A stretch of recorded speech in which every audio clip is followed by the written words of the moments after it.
Hi everybody, Dana Sparks, broker of Maximum One Greater Atlanta Realtors, and today's tip has to do with some strategies that you can use if you have a listing on the market and you are not getting any activity on that listing.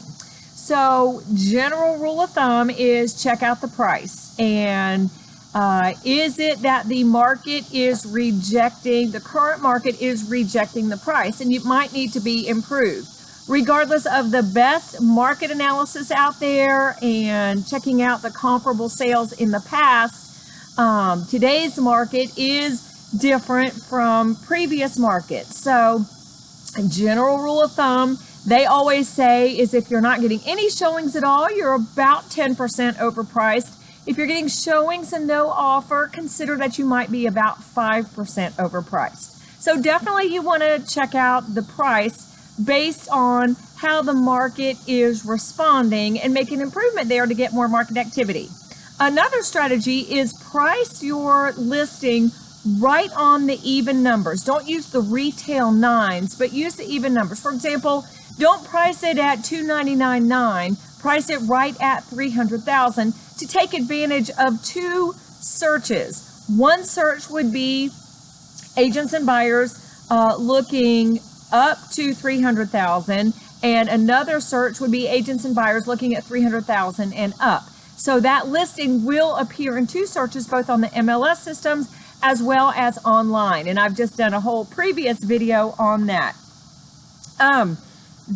Another strategy is check and see how is that listing actually showing up and appearing on the MLS systems. So is it in the correct area? Does it have the proper number of bedrooms and bathrooms? Are the schools that have listed, are those correct? Do you have the correct directions? Do you have the correct number of stories, basement, so forth and so on? So check how it is actually appearing in the MLS systems, because we know that agents that are already working with motivated and qualified buyers are searching through the MLS systems rather than through online. Another strategy is take some new photos. Perhaps you need to just freshen up the photos, or the photos that are appearing in the MLS system aren't as attractive or as reflective of the property that could garner more traffic with some different photos. Another strategy is actually withdraw it from the MLS systems and then re-enter it. And when you do re-enter it, I also suggest to alter the price a little bit, even if it's just by $500, and alter the photos. Most of the MLS systems, you have to have a picture of the front for the first photo, but maybe change up the other photos.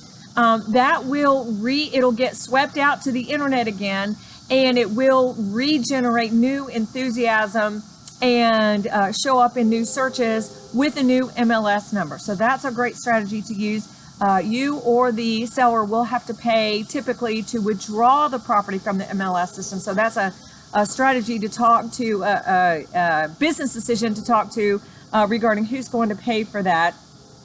And another strategy is to use what's called reverse prospecting. And I'm not familiar with all the MLS systems that you may have access to, but I know on the First Multiple Listing Service here in Metro Atlanta, they do have the option to do reverse prospecting, and I believe there are a number of others that do as well. And basically what that is you set up your listing in the MLS service and make it available for reverse prospecting. Then an agent who is working with a buyer based on the criteria that they put in the MLS to search for a property, your listing will show up. But not only that, you will get contact information of that agent for their buyer's search. So then you can then initiate contact with potential buyer's agents and hook up that way. So for whatever reason, it might not be showing up in their search, but you'll see what they're looking for and you can cross-match that way. Again, that's called reverse prospecting. Check out your MLS systems for that, how to do that strategy. And I know it is available on FMLS here in Metro Atlanta. And Then the final strategy might be to arrange for a broker caravan to get some other agents' opinions based on how that looks, based on the pricing, the presentation, so forth and so on. Another strategy is you yourself go preview property that's in that same price range in the area, and other properties that are in the area in all price ranges to see what buyers are actually seeing. And you can do this yourself as an agent, or another great strategy is to take your seller with you to actually check out your competition, not just through the research through the MLS systems, but actually live and in person. Also on the MLS systems, typically the sold information shows up, so you can see what a property actually sold for, and contributions to closing costs and other terms, loan terms and things like that.